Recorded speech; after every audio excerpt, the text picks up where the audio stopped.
User administration and the user environment. In this nugget, we're going to look at commands and tools that we use for user administration in Red Hat Linux. I'll first refresh your memory of the basic commands that we learned in the introductory videos for adding and deleting and modifying user accounts, and then we'll look at some graphical user interface tools that do the same thing. And then finally, we'll talk about the user environment, and specifically the bash environment and the configuration files that bash uses to set up your user environment. So let's get to work. Well, let's just start by reviewing some of the commands that we learned back in the introductory videos to do user account management. Alright, so the commands that we learned back then were user add for adding an account, user del for deleting an account, and user mod for modifying an account. And we talked about various options for those commands as well, so that you could use the commands to their fullest potential. Okay, so let me first switch over to be the root user here, and then what I'm going to do is use the user add command. Before I actually add a user with that command, I just want to use the capital D option and hit enter, and to see the various defaults that are used for the user add command. So here it says the default group is 100. The default home directory is /home. So if I add a user account like Annie, for instance, then the home directory for Annie will be /home/Annie. Okay, inactive set to -1 and expire is blank. That means these two fields are not being used. So there is no account expiration by default. The shell by default is the bash shell, and the skeleton directory by default is /etc/skell. And if we do a listing on the /etc/skell directory, you'll see the various files that are in there. And these are all configuration files. The first ones are like bash logout, bash profile, bash rc for the bash shell, and so on. Okay, so these configuration files are put into the user's home directory. When I add the user, these files will be put in there verbatim. Okay, so each of these files has some basic configuration information in it, and those are going to be copied to the user's home directory. Okay, so that's basically the user add command. So if I do something like user add Annie, okay, now let me go to the home directory and do a listing, and now I've got this account there. I've got this directory there named Annie. Alright, and if I go into the Annie directory and do a listing, a complete listing of that directory, you'll see the exact same files here that you saw up here in /etc/skell, and these files are the same word for word as the files in /etc/skell. They were just copied to Annie's home directory, and now Annie has ownership of these files, and she can change them and change the aliases or change the various paths or whatever is in these files. She has ownership of them and she can change them. The only reason they're in /etc/skell is it just gives users a starting point to mess with configuration files. So they have the basic configuration files in place right when they have their account initially. Okay, so that's the user add command. If we look at the man page for user add, you can see there's a whole bunch of options that I can give for the users. Okay, I can add a comment to their account when you look it up in the password file. I can make a different home directory than the one that's going to be given to them by default. I can set an expiration date, a group. I can pick a different skeleton directory. I can actually set a password in there. I can set a shell, what shell to use, what specific UID if I want them to have a particular user identification number, and then finally I give their login name, like Annie for the last example.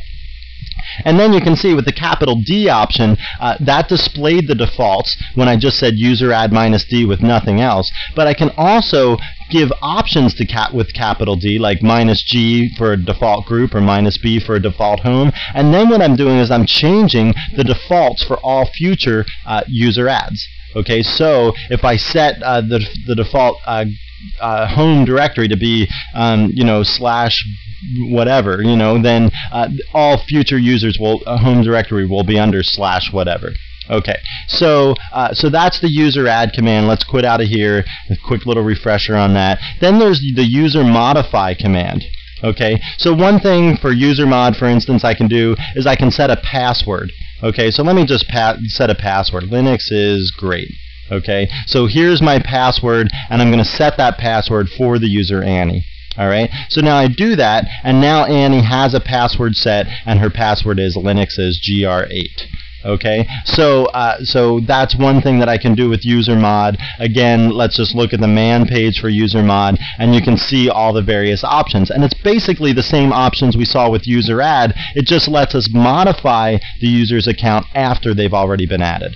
Okay, again, just a quick little refresher of the user mod command. Again, we're going to quit out of here, and now let's look at the man page for user delete. Okay, for user delete, the only option for user delete is the -R option, and what that does is it actually removes all the user's home directory files, okay, along with the home directory itself, the user's mail spool, and it gets rid of the account out of the password file and everything like that. Okay, so that's the only option for user delete. So if you just wanted to delete the user's account so they can't log in, but you wanted to keep their files around and so on, then you would not use the -R option. You use the -R option if you want to wipe the user out off the system completely. Notice that there is this little sidebar here that says files located on other file systems will have to be searched for and deleted manually. So if that user owns files in other places besides their home directory, then you're going to have to look around for those and delete those manually. Okay, so there's a quick little review of the 3 commands that we learned back in the introductory videos: user add, user mod, and user delete. Now let me show you some graphical tools that you can use for account management. It's sort of a catch-22 here, in that I'm going to show you these tools, and they're nice tools, and they make adding and deleting and modifying accounts very easy. But it's a danger, because by showing you these tools, I don't want you to wipe out of your mind all of these commands that you've learned to do account management, like user add, user delete, user modify, and more commands that we learned back in the introductory videos to mess with groups and so on. Okay, so I want to show you these tools because they make life easy, but those other commands are useful for a variety of reasons. Those commands you can put into shell scripts, so you can automate the process of adding a whole bunch of users or something like that. Those commands will work even if a windowing system isn't working on your machine. So if X Windows isn't working on your machine right now, you can still do account management with those command line tools, but you will not be able to use these GUIs that I'm showing you if there's no windowing system working on your system. Okay, so that being said, I'm still going to show you these graphical tools because I think they're nice, but keep those other commands sort of fresh in your mind because they are useful in certain situations. Okay, let me show you the first tool here, and that one's a Red Hat config users is how you get to that tool. Okay, and this is going to bring up a window with all the information about the users on the system. Okay, now you can see right now there's only 2 accounts, the Perry account and the Annie account. You can see the primary group for each of these users is a group by their own name. Remember that Red Hat uses what's called user private groups by default. We've talked about those in the introductory videos, and we'll talk about them more in these videos too, just not right now. Okay, so if I want to add another user to the system using this graphical tool, I just simply go to Add User, click on that, and now I get this dialog box and I just fill this stuff in. Okay, so let's add a new user to my system. All right, we're going to add, the username is Charles, and the full name is Charles Barkley. Okay. So there's my new user account. I can fill in a password for Charles. And notice it comes up with stars so nobody can see it over my shoulder. The login shell is set to bash. It's going to, this is checked, so it's going to create a home directory named Home Charles. It's going to create a private group for the user Charles, and that's it. Okay, I don't want to specify a user ID manually. I'll just use the next user ID in line, and it should come up to be 502. Since I'm 500 and Annie's 501, Charles should turn out to be 502. Okay, so I'm going to say OK here. And now the user account Charles is created. You can see his full name's Charles Barkley. The home directory is Home Charles. Okay, so that account's been created. More than just this account being created, the same thing happened when I did user add with Annie. /home/Charles contains those configuration files that are in the /etc/skell directory. So just because I didn't use user add directly doesn't mean that the added features of user add didn't happen. All this tool does, all this graphical tool does, is call user add under the scenes and gets the account created. Okay, and so all the things that user add does sort of by default, this tool does by default as well. Okay, so the new account Charles is created, and Charles can now log in, and he'll have that set of configuration files in his home directory. Now notice this Annie user here does not have a full name set, because I didn't do that. When I typed user add before, I just said user add Annie, and it gave her a user ID, it set up her home directory and some stuff like that, but it did not give her a full name by default. Okay, so I can give Annie a full name using this tool. If I just highlight Annie, double click on this line, anywhere on this line, you'll see the whole line highlights, and now this properties box up here, I can check on that, and now I get another dialog box where I can add information for the user Annie. So under full name here, I can type Annie's full name, Annie Hall, okay, and I'm going to say OK. And now you can see Annie Hall shows up in the full name field of this user Annie. Okay, so managing users with this graphical tool is that simple. Okay, if we go over to groups, you can see the different groups on our system. And basically there's 3 groups set up, the Perry group, the Annie group, and the Charles group. These user private groups are set up for each of the users by default. Okay, so that's it basically. The Red Hat User Manager makes adding and modifying and deleting user accounts that simple. One thing is if I want to delete a user account with the Red Hat User Manager, I can highlight the field and then I can click on delete to delete the account. One thing that the User Manager does not do is delete the user's home directory and things like that.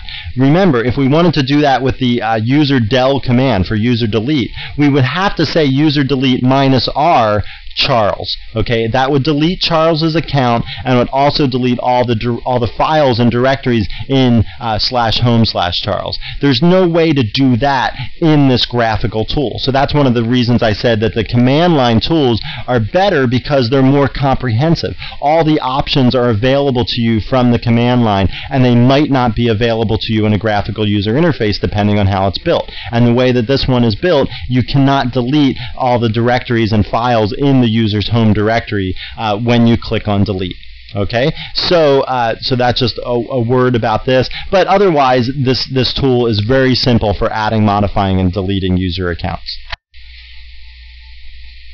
Okay, now I want to show you another tool, another graphical tool that you can use for account management, and this is the Webmin tool that we installed when we were doing the Red Hat package management video. And so in that video we installed Webmin, but we didn't really use it, and now we're going to actually use Webmin for a particular purpose, and that purpose is to do account management. Remember, you get into Webmin by opening up a web browser and then typing in your local machine name followed by *10,000. Okay, the local machine name in my case is Nugget, and I've already got this in my history, Nugget 10,000. Notice also I've switched over to use the Konqueror web browser instead of Mozilla. A friend of mine really likes Konqueror and was telling me some stuff about it, so I decided to just switch over to it and use this temporarily. Okay, so now we get into the Webmin screen. I'm going to log on as root and type the root password here. Okay, and now oops, I typed it incorrectly. There we go. And now I'm in the Webmin interface. Now if I want to do user account management, I go up here to the System tab, and then under there, if I scroll down, I can see this thing, Users and Groups. Okay, so I click on that. Now what happens is all the local users on the system are listed here in this interface. Okay, notice how many users are coming up here. And then you scroll down, there's tons and tons of users in addition to the ones that we created, Perry, Annie, and Charles. Okay, so those accounts are what are called normal user accounts. These other accounts that are in here are what are called system user accounts or special user accounts. Anything with a user ID of under 100 is a system user account, and they're not for normal users to log into. They're privileged accounts in some way. Okay, the Red Hat Config Users tool that we just used 2 minutes ago for account management does not display system user accounts by default. It can if you go up under Preferences and set it so that it will display all user accounts on the system. But by default, it only displays the normal user accounts like Perry, Annie, and Charles. Okay, this interface displays them all by default. Alright, so if we want to create a new user, under this whole list of users, there's this link, Create New User. We can go in and create a new user. It brings up another web page. We type in the username. Let's use the username Dennis. The real name is Dennis T. Menace. Okay, and then we set the shell for Dennis. We set it to be bash. The user ID here is automatically set to 503, but we can change it if we want to. The home directory is set to be automatic. It'll be /home/Dennis. Right now, the password is set so that no login is allowed, but I can set a password for Dennis so that he can log in. Let me just use that Linux, if I can type, man. Linux is great. Okay, so you can see that's actually formed from the list. So I'm going to use that. And then down here, I can set options for the password. So, you know, an expiration date for the password, the minimum number of days, maximum number of days that the password can be alive, that sort of thing.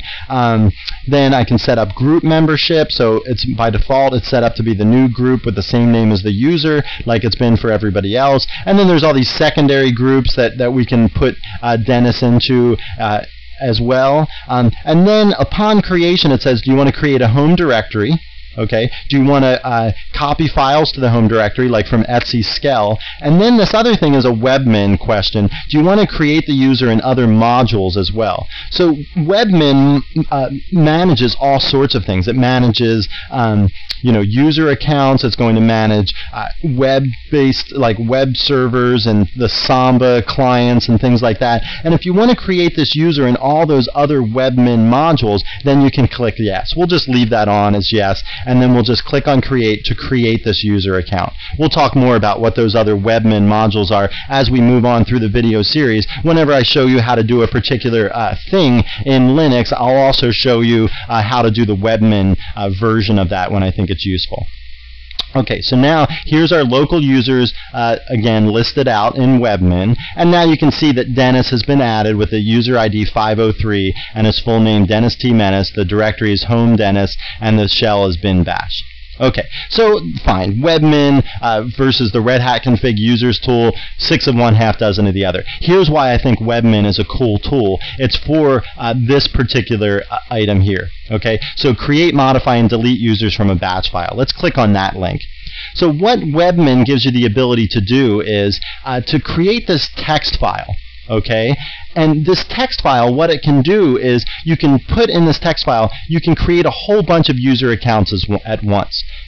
You can modify a bunch of accounts or delete a bunch of accounts all at once. And what you have to do is create a line in the file. Each line is going to do either a create, a modify, or a delete. You start the line with one of those three keywords, create, modify, or delete, and then you put a colon separated list of the various things that you want to set when you create an account.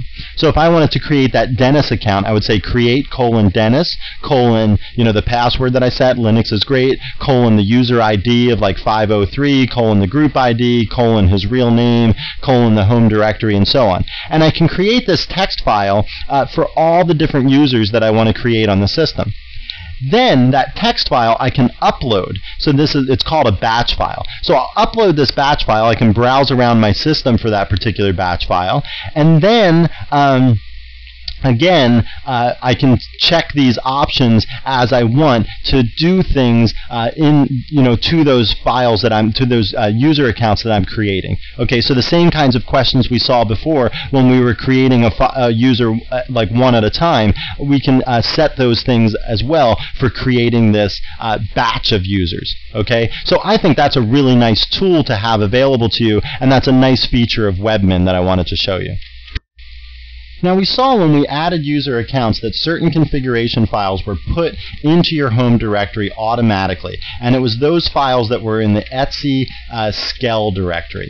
Okay, so the files that are in there that I want to concentrate on for this discussion are the ones that have to do with the bash shell, .bash logout, .bash profile, and .bash rc. Okay, now there's actually two more files that govern sort of the configuration of your bash shell. And those files are called Etsy profile and also Etsy bash rc. Okay.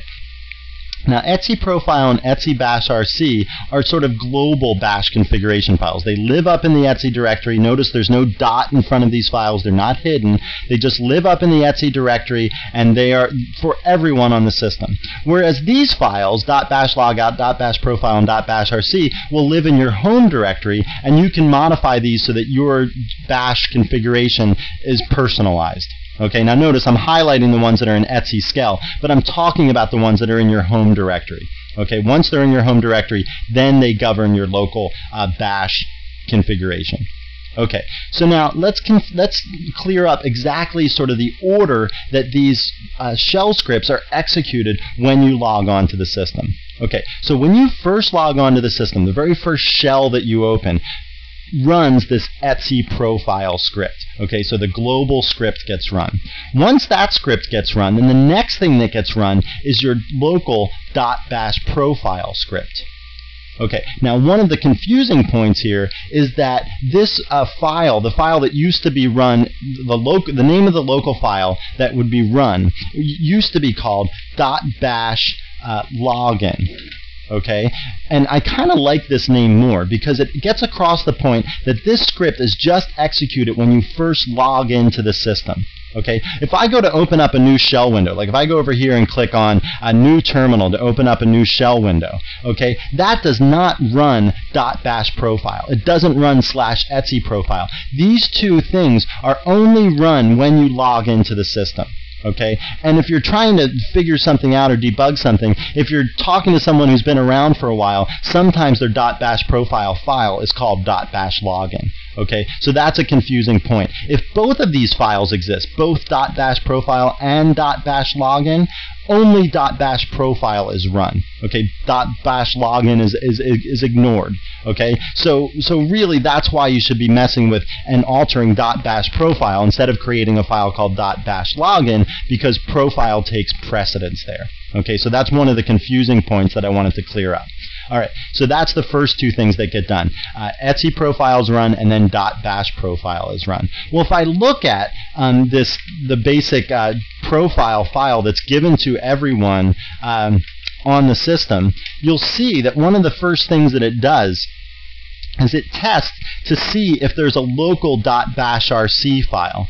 And if this file is out there, then it runs that file. Okay, so etc profile is first, .bash profile is next. Inside of .bash profile, it's set up to run .bashrc, and then if we look at .bashrc, the local one, let me do the etc/skel .bashrc, we'll see in there that it tests to see if the file etc/bashrc is there, and if that file is there and it's this regular file, then it's going to run that file. So etc profile runs, .bash profile runs. It turns out the .bash profile is set up to run .bashrc, and that .bashrc is set up to run etc/bashrc. Okay, so there's this whole order of things that are happening. So sometimes people get confused because they set up some variable, say, in their .bashrc file. And then when they log onto the system, that file, that particular environment variable isn't set the way they thought it should be. And the reason it's not set, perhaps, is because it's set differently in etc/bashrc, and etc/bashrc runs after the local .bashrc, and so it supersedes those definitions. Okay, so if you understand this ordering that I just went through, that'll help you debug some problems like with paths getting set or environment variables getting set or that sort of thing. Okay, now on subsequent shells, when they open, when I go over here and I click on new terminal, for instance, okay, then the whole etc profile thing and the .bash profile scripts, they are both ignored, and you start with .bashrc. Okay, so .bashrc is the first thing that gets run when you go to a new terminal. Now sometimes you'll see .bashrc calling .bash profile or something like that. Okay, that's bad. Okay, if you're going to make calls from one script to another, the only thing you can do is run .bashrc from .bash profile. If you go the other way and you try to run .bash profile from .bashrc, well then .bash profile runs .bashrc and bashrc runs bash profile, la-di-da-di-da, and you see the kinds of problems that you can run into there. Okay, and you don't want to do that. So make sure that you get the commands correct and put the right sort of information in the right files. And let's go over and make sure we understand exactly which information should be in which file. So if we go up and look at the global configuration file, so if we go up and look at the global profile file, for instance. You can see it says system-wide environment and startup programs for login setup. Functions and aliases go in /etc bashrc. So if you're going to create system-wide aliases, then that should be in the etc bashrc file. Okay? And the same sort of goes for the local side of things. For local aliases, they should go in etc.bashrc. Okay, but for environment variables and things like that, that should go in your local .bash profile. All right. So if we look at, let me just quit this one and look at /etc bashrc. Okay, this is going to tell you system-wide functions and aliases. Environment stuff goes in etc profile. Okay, so they're trying to make clear here what goes in bashrc and what goes in bash profile, and this goes for the global ones like etc bashrc as well as the local ones like your home directory .bashrc. Okay, so if you get that straight and you understand the order of these things that these things go on in, then it's going to be easier for you to track down problems that you're having with things like your path and environment variables. Alright, well, it's time to wrap up our nugget on user administration and the user environment. First, we talked about user administration in Linux, and we talked about the commands user add, user delete, and user modify, which we actually learned back in the introductory videos. And I just refreshed your memory how those commands basically work. And you can look up in the info pages or the man pages if you need information about specific options for these particular commands. And then we looked at some graphical tools for user administration. First, we looked at the Red Hat config users command. And that brought up a nice graphical window and gave us the ability to do user add, user delete, and user modified from a graphical interface. And then we looked at that tool Webmin, which we installed a couple videos ago, and talked about how we could do user adding and deleting and modifying with Webmin. And also, one of the nice things about Webmin, the reason I showed it to you for this video, was because it allowed you to do batch adds and batch deletes. So you could create this text file and then load it up into Webmin, and Webmin would add a whole bunch of users specified that you specified back in that text file. And finally, we just talked about the user environment, specifically relating to bash and the bash configuration files that you have both in your home directory and the global ones that are located up in the etc directory. And I tried to help you understand the order that these configuration files are executed in when you log onto the system and when you open subsequent shells. Well, I hope you found this nugget informative, and thanks for watching.